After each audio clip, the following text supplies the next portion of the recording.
Welcome to Feel Good Alcohol Free. I'm Lindsay Henneke, your host, coach, and founder of a 13-week group coaching program that will help you learn how to stop letting alcohol dictate your life. Welcome back to the pod. I've got to say, I am really enjoying this format. There are many reasons why I decided to start a podcast, but the main reason is because I love talking about how unbelievably good it feels when you finally find your freedom from alcohol. While other formats call for short form, I love getting the chance to really talk, to dig in deeper where other formats just don't cut it. Okay, for years, I tried to fix my drinking by controlling it. Moderation, rules, ridiculous bargains with myself. But no matter how hard I tried, I always ended up back in the same cycle, wondering why I couldn't just be normal. Finally, I discovered this little truth. It was about building the kind of life where I didn't want to drink anymore. And that is why I'm here. For so long, admitting to not drinking has been this hush-hush topic. And I'm such a firm believer that choosing a different path, choosing not to drink alcohol, is a beautiful thing that you can do for yourself. So in this space, we are not only normalizing it, but we are freaking celebrating it. I want to help you get there. Celebrating big time when you no longer even think about alcohol. But getting there takes work. So on this podcast, we go beyond just don't drink, and we dive into this real work, the real work of confidence, boundaries, emotional resilience, and rewriting the beliefs that keep you stuck. Because quitting drinking isn't the end of the fun. It's just the beginning of who you're meant to be, the version of yourself that you want to become. Okay, each week my hope is for you to feel supported on your alcohol-free journey and to take something away with you into your life, headphones off. It's why I've been weaving in small action points for you to take along the way. Let's use this time to listen, to learn, and to do the work. So, if you're tired of questioning yourself, of wondering why moderation never works, of feeling like alcohol has a hold on your confidence, your happiness, or your freaking Sundays, you are in the right place. And I'm so glad that you're here. Okay, let's get into today's episode where we are talking all things confidence, because I know that your true confidence is somewhere in there within you. You may just need to rediscover it. But what exactly is confidence? One definition that I found was this: a feeling of self-assurance arising from one's appreciation of one's own abilities or qualities. And another one I found: the feeling or belief that one can rely on someone or something. Firm trust. So many women talk to me about their confidence or perceived lack thereof.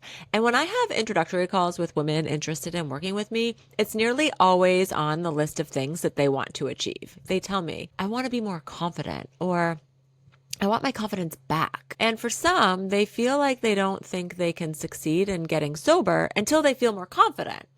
Chicken egg, chicken egg. So let me tell you something. If you're waiting to feel confident before you start showing up differently, I'm going to save you some time. You'll be waiting forever, because true confidence isn't a feeling you're just going to wake up with one day. It's a byproduct of doing the hard thing over and over until you prove to yourself that you can. And trust me, I know this firsthand. My whole life, people have told me I come across as confident. But inside, I was often terrified, just trying to fake it till I made it. And for a long time, I thought that was just how confidence worked until I learned what actually builds it. Okay, I'm going to talk a little bit about personal confidence versus perceived confidence. People have told me my confidence was intimidating. Like, they'd say it with this weird mix of admiration and maybe a little bit of resentment. You have no problem talking to people. You just go for it. And sure, I looked confident, but if I'm being brutally honest with you, unless I thought I was better than someone, I wasn't confident at all. My confidence wasn't coming from within. It was coming from comparison. As long as I felt like I had the upper hand, maybe I was funnier, more interesting, or more put together, then I felt fine. But if I was in a room with people who were more successful, more charismatic, more whatever, my confidence shriveled up like a raisin in the sun. And when your confidence is built on comparison, you have to keep feeding that beast. And that is exhausting. So let's talk about drinking as a confidence crutch. This, for me, is where alcohol came in.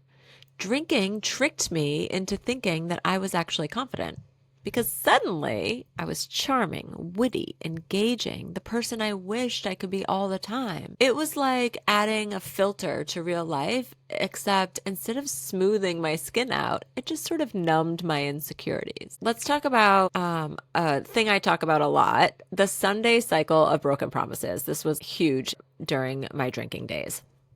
Every Sunday, I would wake up determined. Today is the day I turn things around. I'd meal plan like I was auditioning for a cooking show. I'd write out the healthiest of all grocery lists. And I'd swear every single time that I wouldn't buy wine. And yet, every single Sunday, there I was, standing in the wine aisle, having a full-blown, Oscar-worthy internal monologue about whether I should just get one bottle. It's on sale. It's organic. I'd buy it. I'd drink it all afternoon. I'd sit on the couch, binging shows I didn't even care about, feeling like a shell of a person. And I knew that this was not normal. Other people were out doing things with their lives. Meanwhile, I was hunkered down with a bottle of Malbec, wondering if everyone spent their Sundays like this or if I was just a special kind of pathetic. Okay. So here was this little turning point for me. Nobody was coming to save me. There wasn't some big dramatic rock bottom moment, no intervention, no wake up call from the universe. It was just this quiet little punch in the gut realization. Nobody's coming to save me. No magical Monday where everything would just suddenly be different. It was just me, my exhausted reflection in the mirror, and the question, are you really going to do this again? I had to be the one to do something different. I had to start stacking real wins, not just empty promises, not just I'll do better tomorrow, but actual wins that built confidence from the inside out. This is when things started to change for me. I'm going to talk about how to flip the script on confidence. So let's get something straight. Confidence isn't some magical trait sprinkled on to certain people at birth. Confidence is built. It's earned. And if you've spent years breaking promises to yourself around alcohol, your brain has simply been collecting the wrong evidence. So let's talk about the science behind the cheat code here. While alcohol felt like the cheat code to my own lack of confidence, it wasn't sustainable. Sure, it made me feel gregarious, charming, fun, at least until the next morning when I was rereading my text and trying to reconstruct my personality from the wreckage of last night's choices. It numbed the mental gymnastics and silenced the voice in my head that constantly analyzed how I was being perceived. Suddenly, I wasn't overthinking, I was just doing. But here's what was actually happening. Alcohol dampens activity in the prefrontal cortex, the part of your brain responsible for judgment, impulse control, and self-awareness. This is why after a drink or two, you stop second-guessing yourself. You feel looser, funnier, less in your head. Your brain is literally suppressing the parts of you that worry about social rejection. And let's be honest, because that worry, it's massive. With many of us, it's massive. Humans are wired for social belonging. Back in our, caveman days, being excluded from the group, that meant death. Our brains still operate on that primal fear. We want to be liked. We want to fit in. So when alcohol shuts off that self-doubt for a few hours, it feels like relief. Here's the problem. You weren't actually more confident. You were just less aware of your fears. And that's not the same thing. I want to share a little bit about the mental anguish of fitting in. Without alcohol, the anxiety creeps back in, the overanalyzing. And when drinking has been your go-to fix, you start believing you need it to socialize. I convinced myself that drinking made me magnetic, that it helped me connect. But in reality, it was keeping me from ever building real confidence. I wasn't learning how to trust myself. I was learning how to escape myself. And when you rely on something outside of you to feel confident, you will always need more of it. Real confidence, that comes from proving to yourself over and over that you can handle life as you are. No escape necessary. Okay, next up, your brain loves evidence. And right now, it's working against you. So let's talk about what's really keeping you stuck.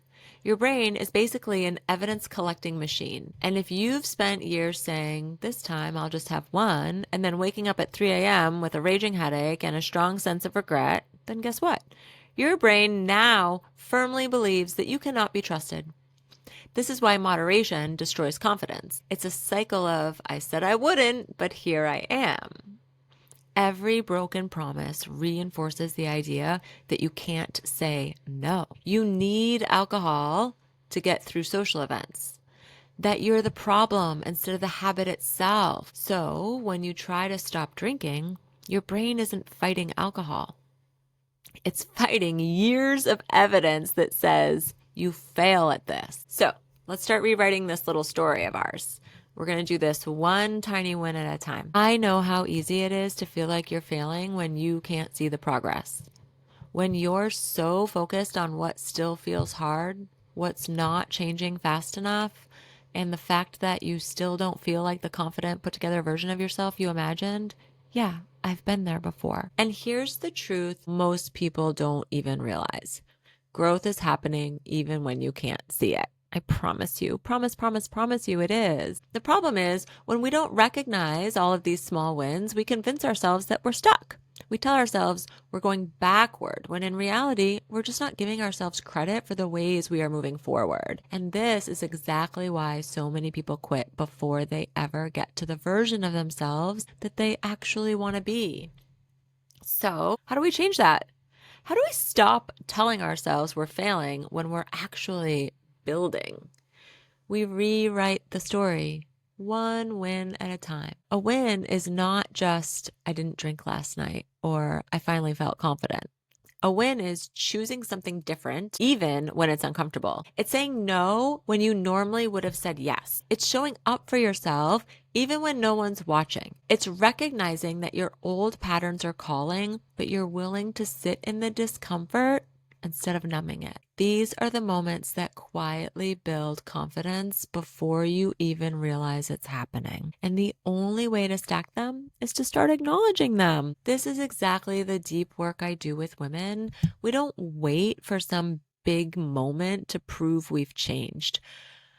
We track the tiny shifts that show we already are changing. And when you surround yourself with the people who remind you of those wins, when you have support that calls out the progress you wouldn't have seen on your own, that's when everything starts to change for you. Now, here's where we flip the script. Confidence isn't about faking it. It's about proving to yourself that you can trust yourself one win at a time.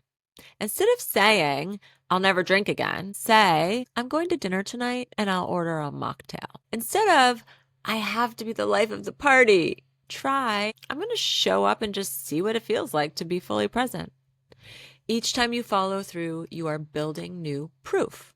See, I can do this. Your brain starts collecting the right evidence because confidence isn't something you magically wake up with one day. It's built win after win after win. So remember this, you are not broken. You're just out of practice. Here's the deal. You just haven't had enough experiences proving you can handle life without alcohol. Let me be clear here. There is absolutely nothing wrong with you. I know it might not feel that way right now. Maybe you're sitting there thinking, why does everyone else seem to have their life together while I feel like I'm failing? Or Why can't I just be normal and confident without overthinking every little thing? Confidence isn't something you're either born with or not. Remember, it's a muscle. And if you've spent years outsourcing your confidence to alcohol, avoiding situations that make you feel vulnerable, or just flat out doubting yourself at every turn, that muscle has gone weak. But weak does not mean broken. It just means it needs training. And guess what? That is completely fixable. It's like trying to do a push-up after years of never doing one. At first, it feels impossible, but the more reps you get in, the stronger you become. The only way to flip the script is to start collecting new experiences. Start stacking your wins. Okay, I'm going to jump into the power of community and reinforcing your new story. And here's where most people get stuck, trying to do this alone.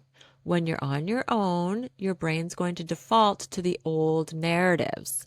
Everyone else can drink normally. I'm the problem. This is too hard. But when you surround yourself with women who get it, everything shifts. You see real life proof that change is possible. If confidence could be built just by thinking about it, you'd already be unstoppable. But we both know it doesn't work like that. It's about action. It's about stacking your wins, proving to yourself over and over again that you can trust yourself. And the key to this, the key is you don't have to do it alone. Inside my work with women, we take confidence from theory to reality. We break the cycle of broken promises, the ones that make you question whether or not you can really change. We build momentum one small, powerful decision at a time. And when you stumble, because you will, because you're human, you have an entire community reminding you why you started, pulling you back up and showing you the truth. The truth is that you are capable, you are strong, and you don't have to figure this out by yourself. Okay, if you're tired of wondering when confidence will magically appear, let's just stop waiting and start building it. And we can do it together. Because confidence isn't something that you wait for, it's something you become, one decision at a time. So here's your assignment, the confidence audit. Like I said earlier, confidence isn't something you either have or don't. It's something you build. And today you're going to take the first step. It's time for your weekly assignment, friend. Let yourself start taking this theory and putting it into practice. Step 1, identify where you already show up with confidence. Think of one area in your life where you feel solid, where you trust yourself, where you don't second guess every move. It could be at work, as a parent, in a hobby, or even making a killer charcuterie board. Write it down. This is proof that confidence isn't something magical. It's like not a magical trait. You already have it in certain areas. Okay, step 2, pinpoint where you feel the least confident. Where do you struggle? Is it social situations without alcohol? Is it saying no? Is it trusting yourself to follow through? Write that down too, because awareness is the first part of flipping that script. Step 3, do one small thing to build a win. Confidence comes from stacked wins. So today, commit to one small action that builds trust in yourself. Maybe it's turning down a drink. Maybe it's setting a boundary, or just not overthinking what you said in a conversation. Keep it small, keep it doable, and when you follow through, allow yourself to feel good about it. And if you want to supercharge this process, come join my group. We don't just talk about confidence, we build it. You can book a free discovery call with me to see if it's a good fit for you, but I know that it will be. The link is in the show notes. Okay, that's it for me today. I'm so glad you listened. Don't forget to hit subscribe and share this episode with the friends you sip wine with. I love you, I believe in you, and I will see you next week.